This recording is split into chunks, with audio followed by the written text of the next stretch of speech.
Forces is the approval authority for members to conclude their service no later than February 16th this month. Members appointed by Congress or the President, of course, are retained during the review period. The review will apply to more than 40 committees that currently advise the department across policy, personnel, business, science, education, training, healthcare, and memorial activities. And I think if we haven't already, we will post, obviously, the Secretary's memo, the directing memo to this, as well as the associated list of committees that are being reviewed. And with that, I'll take questions. I think, Lita, we got you on the phone. Is that right? That is correct. Thank you. So one follow-up and another question. On the NIMIT, can you tell us what the Secretary thinks about having a carrier in Fifth Fleet in the Gulf?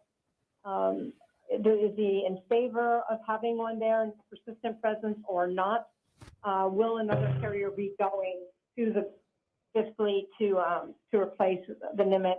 And then second, do you have any update on the FEMA vaccine request? I don't have to go into all of it, but just any updates on it? Right. I don't have an update on the, so I'll take your second one. I don't have an update on the request that we have received from FEMA for administration support. By administration, I mean the administration of vaccines. I don't have an update for that. That is still being analyzed. Again, we're working hard on this. We understand the sense of urgency, and I suspect we'll be able to tell you more in relatively short fashion. But I don't have an update today on the NIMITs. Obviously, the Secretary is concerned about making sure that the Defense Department and our forces and fleet forces overseas have the capabilities they need to deter conflict and to respond if needed. It is, as you all know, a balancing act between requirements and the capabilities on hand. The Secretary believes that that we have a robust presence in the Middle East to respond. It's a constant discussion that he has with the Central Command Commander, as well as the combatant commanders in other parts of the world, to properly meet those requirements and to balance the risk. And I don't have any announcements today with respect to carrier presence in that part of the world. And obviously, if and when we do have something to announce in that regard, we certainly will. Can I follow up on this? Go ahead. So was this the decision to remove the NIMITs? Was it based on any assessment of the security situation in the region, especially in the Gulf area? And should Iran read this as somehow, a signal from the Biden administration of the willingness to engage more in diplomacy instead of just show of force? Well, every decision that we make with military forces, air, ground, or naval, and certainly decisions that you make with respect to a capital asset like an aircraft carrier and its associated supporting strike group, is a decision driven by a frank assessment of the operational need, the threats in the area, and also a frank consideration of the capabilities themselves. And so absolutely, the Secretary was mindful of the larger geostrategic picture when he approved the movement of the carrier strike group from the Central Command area of responsibility to the Indo-Pacific area of responsibility. Also, and I would be irresponsible if I didn't remind you that this particular carrier and the strike group have been at sea for quite some time, a much longer deployment than is typically required. And so there are those considerations to make as well. Right now, the carrier is moving to support the Indo-Pacific area of responsibility. And that's the focus right now. I won't get ahead of future schedules. The other thing I would remind you is, and I think you guys know this, that naval assets are mobile and they're agile and they're flexible. And as you know, the Navy likes to say, they don't need permission slips to operate in certain parts of the world. So I think the Secretary understanding all that is, remains obviously focused on the threats in the region, and will continue to address it day by day about what the requirements actually are. John, can we get back to Yeah, the go ahead, FEMA- Tom. Can we get back to the FEMA issue? First of all, exactly what are they requesting? Is it administering the vaccine? If that's the case, are we looking more at military medical personnel as far as the support? And also, are we looking at hundreds or thousands ballpark on the effort? I know you haven't come up with final figures yet. That's right, Tom. But I think I can help bound this a little bit, and I'm glad for the opportunity. The request is largely for assistance with administering vaccines. So these would be people, professionals that can help actually put shots in arms. So following that, you can imagine what we're looking at is a blend of clinical and non-clinical personnel to do that. And I'm reticent to get into specific numbers because we're still working our way through this. As for total numbers, I mean, again, I'm reluctant to put something on the wall here because the analysis is still going on. But I would, I think it's safe to assume that we'd be talking in the thousands eventually. But how high and where, I just don't know yet. And I beg your forgiveness. We're working on this now, and I think we'll be able to have more detail for you soon, but we're just not there. And the other thing I want to say, if you don't mind, while I filibuster here, is it's important to remember that this is DoD support to FEMA and to governors and to civil officials, around the country. This is not. We are very much a supporting element here, and not trying to drive the actual system itself. Presumably, we're looking at active and reserve because the governors can get the guard from their own states, right? Again, I don't want to be too specific about sourcing, but as I said last week, I think it's certainly as we look at capabilities, we're looking across the joint force, which would include reserves as well. Whether that ends up being part of the sourcing solution, I don't know yet, but it would be irresponsible for us not to look at the whole joint force. Does that make sense? Yeah. Jen? Thank you very much, John. I'm going to take off because it's too foggy with my eyeglasses. You do whatever you need to do. Thank you very much. Yeah. How will the United States get involved with in Burma's military coup d'etat? Do you know Burma's military coup in right now? So how will you? Oh, in Burma. How's the military going to get involved? I don't believe we foresee right now with what's going on there a U.S. military solution or action required. We certainly have viewed with great alarm what has happened in Burma, but I don't see a U.S. military role right now. Jen? One more quick. Has there never been any sign or movement in military coup d'etat in the United States over the past few months? Can I ask you to do that one again? Has there any sign or movement of a military coup d'etat in the United States over the past few months? Have we seen a in the United States? The movement of a military coup in the United States? Yes, because of the last Trump administration, so there's a lot of movement. No. The United States military is one of the most trusted institutions in this country, and I think you are all here and watched Chairman Milley and the Joint Chiefs how they performed and how they made it very clear that there wasn't going to be a political role for the U.S. military. No. Jen. John, is the Secretary comfortable with the number of National Guard troops that are up at the Capitol right now? Is it overstaffed given the threat levels? Are there any concrete threats that have been presented? And what happened to the 12 National Guard who were sent home because they were flagged by either FBI or Secret Service prior to the inauguration? Are they being prosecuted in some way? Is it a chain of command issue? What happened with those 12 and what were have the investigations found that they either committed any violation or broke any laws? So on your, let me go second first. I would refer you to the National Guard, Jen. That's not information that we would necessarily have here, that the National Guard, and in this case, the units would be, excuse me, I think better served to address that. As for the mission itself, we have a little bit more than 7,000 right now. As you know, not all 7,000 are out at any given time. They work in shifts.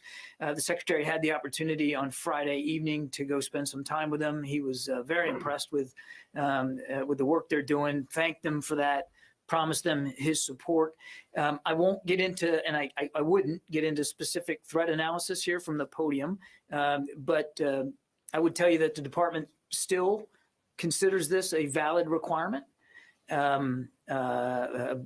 Based on the requests for additional support, continued support, I should say, that we've gotten from federal and local authorities, including the Secret Service, and that that we're every day we're reviewing the status of the mission. So right now we have more than 7,000.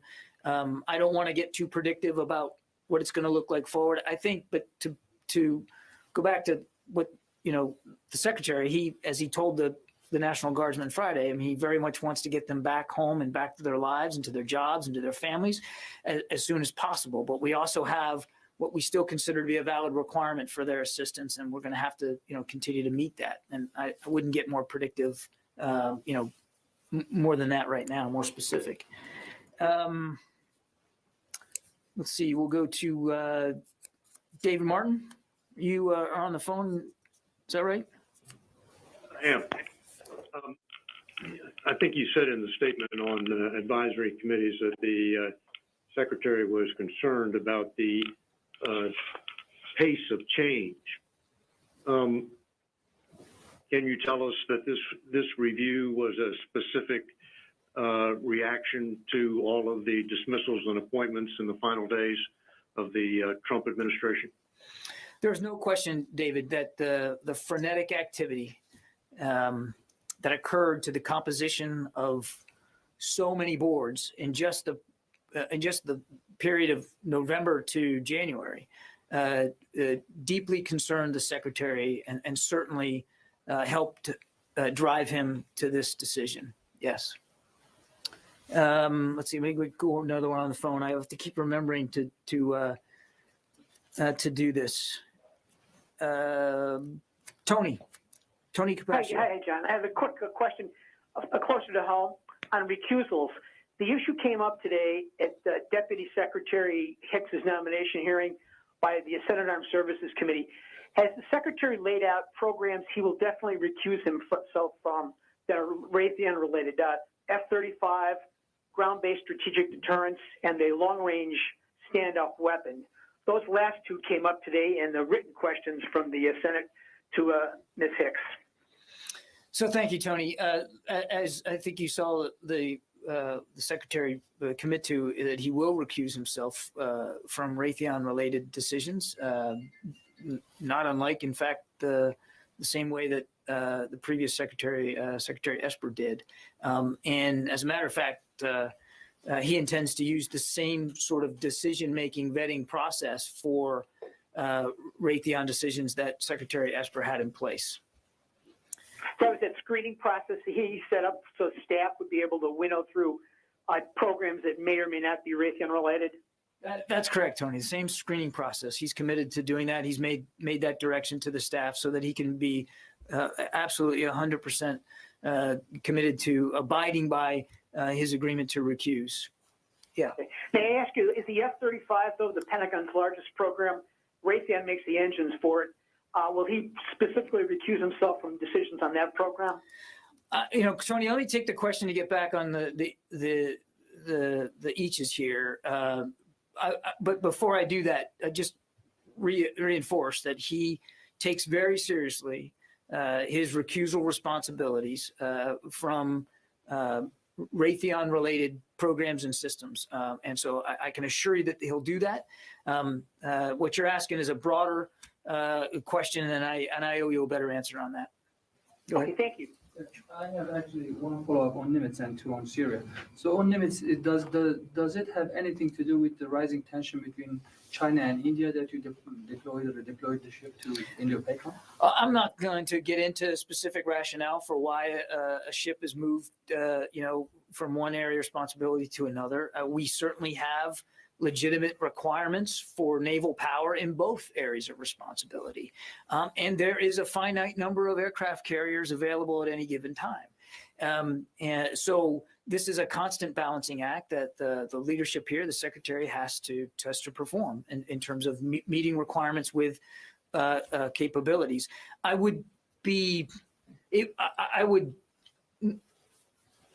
would not characterize this as a response to a specific issue or event or public comment by a leader here or there. It is very typical for us to move naval assets from one area of responsibility to another to meet a plethora of different missions. Sometimes it's just training. Sometimes it's transit from one place to another. In this case, the Nimitz is at the end of a very, very long deployment. So I wouldn't read too much into that. But that's the justification. And you had another question? Yeah, on Syria, there have been several terrorist attacks in northwest Syria on civilians, and State Department yesterday, of course, condemned those attacks. But Turkey has been accusing YPG for those attacks, and YPG is the leading force of SDF, which is supported by the United States. So would you rule out that YPG is somehow behind those attacks? I'm not familiar with the operational assessments on this, and I'd refer you to the State Department. That's not really something that would be in our purview at the U.S. military to talk about. We'll go back here, and then I'll go to another one on the phone. Go ahead. Okay, thank you very much. I want to ask you about the negotiations on a new cost-sharing agreement for hosting the U.S. troops in Japan and South Korea. The previous administration said the cost-sharing agreement was not fair to the U.S., and they said that the ASEAN allies should assume greater share of the burden. What is your position on this issue? Do you think that ASEAN allies should spend more for U.S. troops? Thank you. I don't.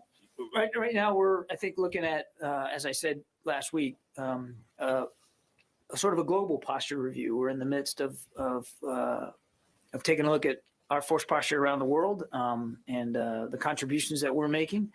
So I'm not prepared to give you a specific answer to that right now. The secretary certainly looks forward to discussing with our partners in the Pacific, ASEAN members as well. You know that's an important part of the world for us. But I'm not. I don't have anything to read out specifically today in terms of dollar figures in terms of cost sharing. The only thing I would say, writ large, is that the secretary remains committed to reinvigorating our alliances and our partnerships around the world and our friendships, because as he said on day one, nobody can do this alone. We all need partners and friends, and 5 of our 7 treaty alliances are in the Pacific. I'm not suggesting ASEAN is one of those. It's not. But my point I'm trying to make is that we have many partners and allies in that region. It's a critical part of the world. You heard the secretary talk about the focus that we need, the stronger focus we need to apply to the Asia Pacific region. And I think you'll see him over time continue to bear that out with decisions and policies that we're putting in place. Let me go to the phone.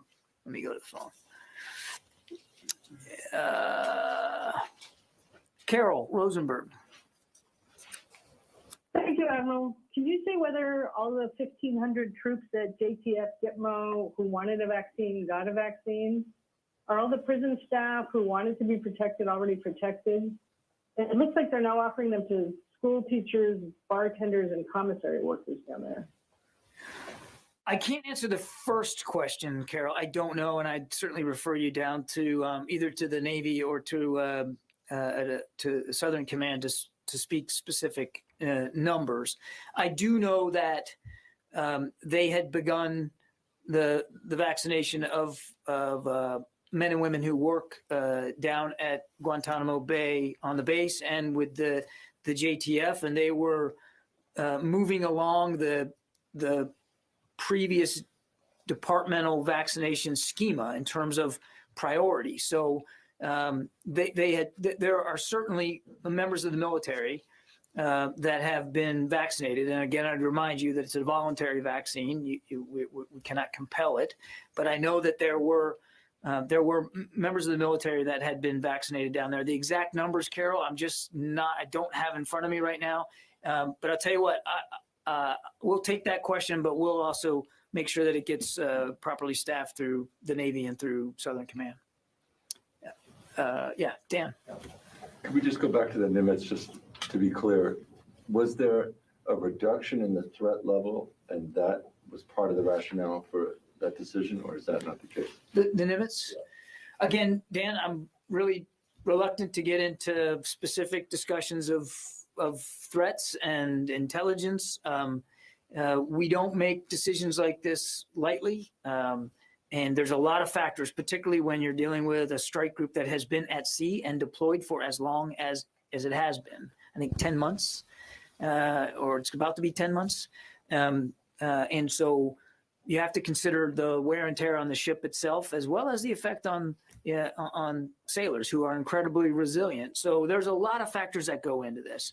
And again, I would, I think it would be imprudent for us to look at this and think, well, this is based on a specific piece of intel in a specific part of the world. It's about balancing capabilities against the requirements. And there are requirements for naval assets in many places of the world.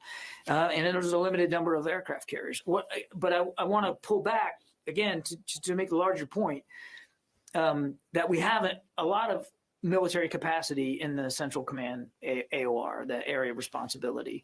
And we are constantly working with combatant commanders, and in this case, General McKenzie, to do the best we can to meet their requirements for additional forces for as long as possible, against the requirement. And I just don't want to get ahead of the Secretary's decision space with respect to future naval assets that may or may not operate in that part of the world. We're constantly watching the threat. We're constantly trying to meet that threat with proper capabilities. The Secretary is very comfortable that that process of evaluation is ongoing, and he is connected to the combatant commanders, these two in particular. And this decision was made in consultation with them and with the Navy. So Being there for 10 months. Let me, sir, hang on a second. Let me get Dan, and I've already gotten you, so just give me, hang on just a second, sir. In the CENTCOM AOR in Afghanistan, you talked about troops levels and the considerations last week. Is the Secretary ruling out the possibility of any minor additional forces because of the situation there, either for force protection reasons or other requests from the Afghan government? The Secretary's not ruling anything in or out, Dan. I mean, he's mindful of the need. And he's mindful of the threat. And we're constantly evaluating that almost on a daily basis. There are a lot of resources in the region. There are other resources that can be mobilized if needed. But I just don't think we're, I wouldn't want to get into the specifics of how that's being done. I want to go back to he's made this decision to allow this transfer into a different area of responsibility in consultation with both combatant commanders and with the Navy and frankly with the chairman of the Joint Chiefs as well. And his belief is that this move is in the national interest, and he's always going to fall back on that as he makes these decisions. And again, I just wouldn't want to close down his decision space in the future. And on Afghanistan, you would not rule out the idea of considering at least the idea of enlarging the U.S. footprint there to some degree?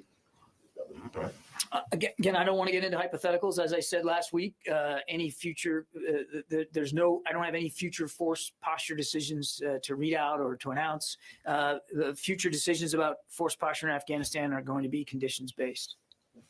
Washington Examiner. I wonder if I could go back to the guard force posture in the Capitol. Sure. And your cooperation with FBI in support. Sure. Can you say whether or not the FBI has sent you more alerts, which come when there's an arrest of service members or there's information about service members, active duty or veterans related to the Capitol riots January 6th. And also the acting Army Secretary spoke to us recently and did characterize a little bit of what the threat assessment is in the Capitol. I wondered if you could provide us an answer. Is there even a threat anymore? When you say you're going to review it on a daily basis, could you then downgrade the Guard presence in the Capitol? Is that possible?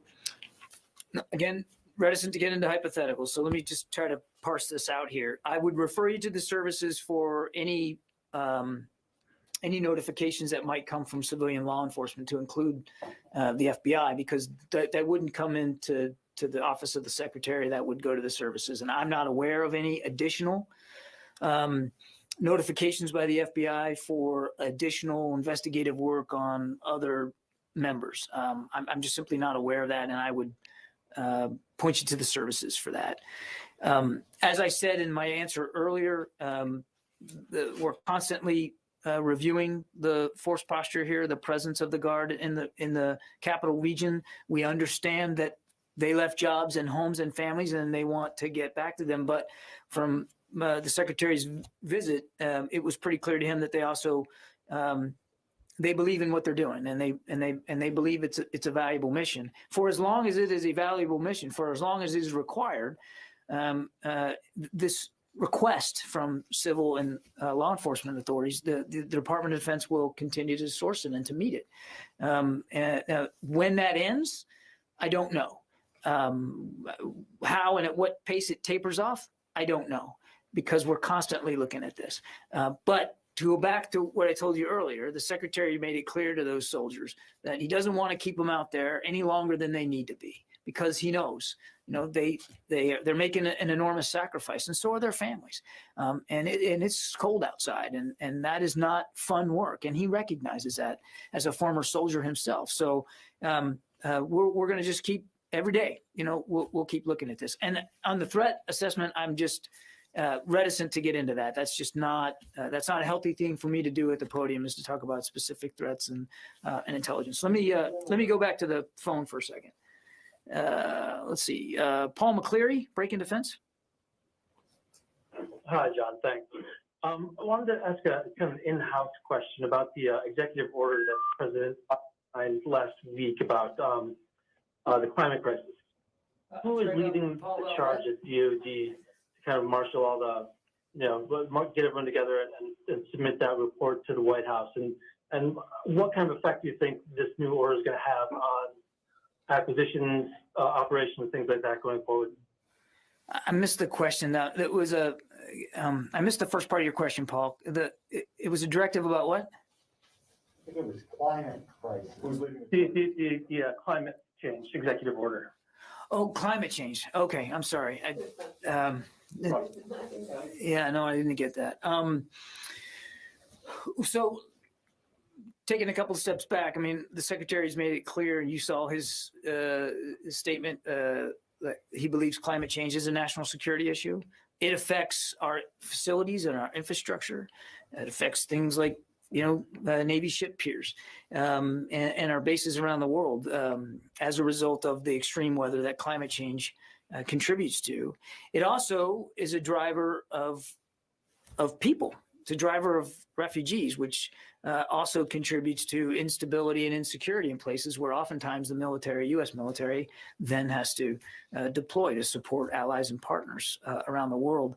And of course, it requires many times the use of military for humanitarian assistance and disaster relief, driven by severe weather, which is, of course, scientists have shown lately has been driven by the changing climate. I don't have specifics, Paul, for you in terms of how that breaks out into dollar figures right now. I mean, previous estimates have been in the many millions of dollars in terms of the effect it has on the U.S. military. As you saw in the president's executive order, he wants and had tasked the Secretary to factor in climate change into not only resourcing allocations, but operational concepts, even wargaming. And so the secretary has made that very clear to the department that he takes that tasking very seriously, and will do the spade work to do that by the deadline, which I think was 60 days. I think it was what the EO said. So we'll have, I think, more specifics to put on that, Paul, once we get further down, fleshing out what we've been tasked to do. But again, it's a national security issue. He takes it that seriously. He knows it has a dramatic and specific effect on the U.S. military and our capabilities around the world. Yeah, Megan. Another Fifth Fleet question. So Nimitz has made its way out.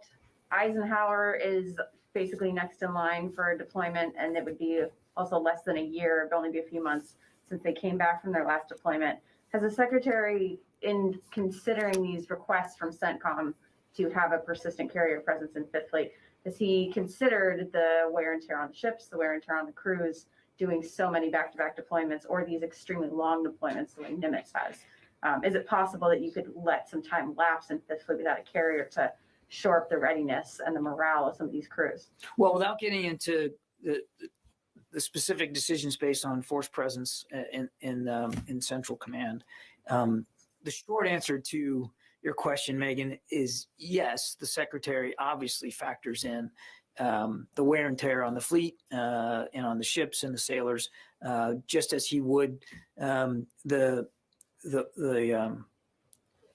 resilience and the wear and tear on military units of all different stripes. And it's absolutely part of his calculus. And that's why before he makes a decision like the one that he just made, he consults with the service, in this case, the Navy, and with the combatant commanders that are affected by this decision. And it is, in many cases, it's a balancing act. You have X number of requirements, you have Y number of capabilities, and you want to try to meet those requirements as best you can. And you're no stranger to the building, you're no stranger to this issue. There are some times where you can't meet all requirements every day, and you've got to balance what you can apply to those requirements. And that's the business of national security decision making that the Secretary's in, and we saw that process play out here with this particular decision. I'll take Lucas, and then I'll go to the phone. Go ahead. A question on nuclear weapons. The head of U.S. Strategic Command recently said in an issue of proceedings, quote, "There is a real possibility that a regional crisis with Russia or China could escalate quickly to a conflict involving nuclear weapons." And while Charles Richard went on to say, U.S. military must shift its principle assumption from nuclear employment is not possible to nuclear employment is a very real possibility. Does the Secretary agree with that statement? The Secretary, as I think you've heard him say, certainly considers our nuclear capabilities and their modernization a key priority. He's also said that we don't want things to escalate to conflict, certainly not of that scale. And so his job, he believes, is to protect and defend the American people. And that means having a broad mix of capabilities that are ready to do that. And that includes nuclear strategic capabilities. And he's committed to, as I think you've heard him say, conducting a nuclear posture review to better understand the state of modernization and the need for innovation and research and development of improving those capabilities over time. So I think he certainly shares the Admiral's concern that these capabilities are important, and that and you've heard him talk about both Russia and China. China being the pacing challenge of this department, and Russia clearly posing a threat on many fronts, and he takes those seriously. And as he works through the posture review of nuclear capabilities, and as he works through the global posture review, I think you'll see those things sort of integrate and come into focus about what kinds of long-term posture and capabilities we're going to try to put in the field to make sure, again, that we can defend the American people. Are tensions among nuclear-armed nations the highest they've ever been since the Cuban Missile Crisis? I try to stay away from superlatives, Lucas. I mean,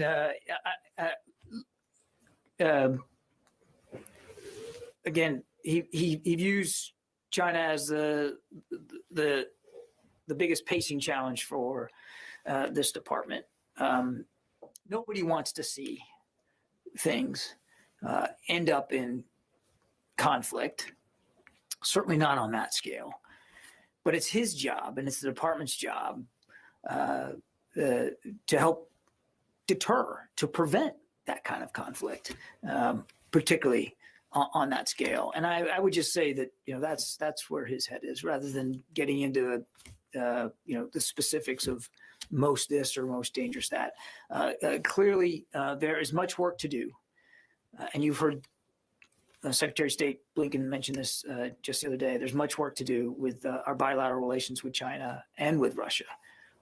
But our job here at the Defense Department is to make sure that we can protect the American people from threats. Let me go to the phone. Laura Seligman. Hi, I had a question actually about Guantanamo Bay. Can you tell me, please, who made the decision to begin vaccinating the prisoners? Was that something that was in the works in the previous administration, or was that something that the Biden administration initiated? And can you tell me why? Why what, Laura? Why was that decision initially made? What was the reasoning? So I think, as I referred to earlier, you guys know this better than me because you've been here longer than me, that the department had a vaccination plan, a schema, if you will, for phasing in the vaccination of American men and women who support the military, the workforce. Different phases. The goal being, of course, to vaccinate those that needed it the earliest and the fastest. Healthcare workers and the supporting staff to them, for instance, were right at the top of the list. And because it's a vast bureaucracy, millions of people, literally hundreds of commands around the world. Some areas, some commands move through those phases at a faster clip than others. But these phases were put into place and developed in the previous administration. And again, the focus was clearly on trying to get the vaccines to the people that needed it the most. And so to your specific question, the vaccination plan was underway before President Biden took office, before Secretary Austin took office. That's not to impugn that decision-making process at all, but just to answer your question, that scheme was already underway and being executed. Just to follow up. Yeah, Dan. Wouldn't it be, for the sake of the health of the U.S. personnel there, wouldn't it make sense to vaccinate the inmates, the detainees? Well, the health protection of our forces remains a top priority, Dan. And I think one of the things, the main reason why we've got a temporary pause here down there is to just better understand how they move through their scheme, how they move through their phases, and just to take a look to make sure that we better understand that process. Again, as I mentioned over the weekend, in keeping with our desire to make sure that the health and well-being of our troops and their families really are foremost in mind. I think I got time for one more. Now, sir, I'll get you in the back. Go ahead. From Nippon Television. Very nice to meet you. Nice to meet you. I'd like to ask you about the free and open Indo-Pacific initiative. And President Biden and Prime Minister Suga the other day agreed on the importance of this initiative in the last phone call. Yeah. So I'd like to ask you, how does the DoD recognize the importance of this, and how do you plan to develop this, especially in order to counter China? Boy, we don't have time for me to answer that. There's a lot there. Except, let me just again reiterate the Secretary's focus on the Asia-Pacific region and the many opportunities that are there, not just challenges. Again, we have the bulk of our treaty alliances are there.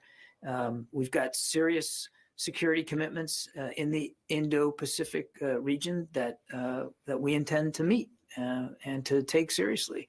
And I think you'll see as the Secretary gets situated and begins to flesh out what will be the first budget that he, under this presidential administration, submits here in coming months, and as he begins to evaluate the national defense strategy, and as he said in testimony, begin to flesh out what changes there might be, I think you'll see this theme come back again and again. This understanding by the department that that area of the world is vital and must remain vital. We're a Pacific power, and we have responsibilities there.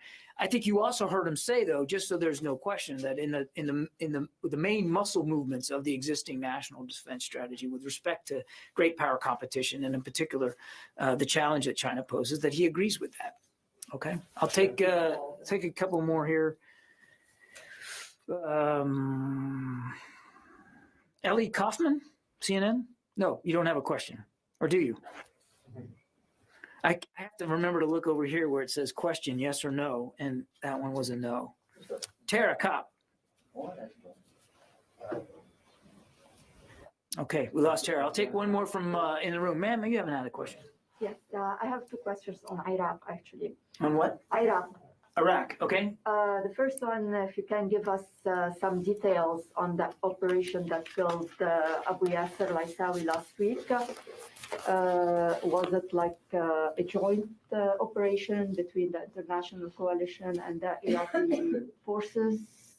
So as I understand it, from Operation Inherent Resolve, it was a partnered mission. I'm not going to get into the specific tactics of what that looks like. I'd refer you to them. That really wouldn't be appropriate for me to speak to from the podium, but it was a partner mission. And the second question is the review, the strategy review that the Pentagon is conducting in Iraq will consider the troops level there? Are we going to see a significant change of the number of troops that the U.S. has in Iraq now? I think the current level in Iraq is around 2,500. I have no changes to that to report out to you today. No decisions about force posture there have been made one way or the other. The Secretary wants to get a chance to examine the mission and the strategy there and make sure that that we are executing the right strategy, a good strategy, and that we are properly resourcing that strategy. But he is not in a position now where he can make any specific decisions one way or another. So I don't have any changes to force posture to read out to you. Afghanistan, one more. Thank you very much. So in response to your statements last week here, Taliban basically vowed to fight U.S. troops if they remain in Afghanistan beyond next May. So the first question, do you think the U.S. has enough troops in Afghanistan to deal with such a situation? And are you taking that risk assessment into your consideration in this review of Afghanistan, regardless of whether Taliban is basically living up to their commitments or not? Well, look, I mean, we are committed to a political settlement in Afghanistan, one that includes the Afghan government. As we've said many times, an Afghan-led, Afghan-owned peace process, and we're going to continue to support the achievement of a political settlement. No forced posture decisions have been made, and I wouldn't speculate beyond that. We have long believed that the political resolution is the best way forward. And the Secretary and the Department are committed to that. Okay, thanks, everybody. Appreciate it. Thank you very much.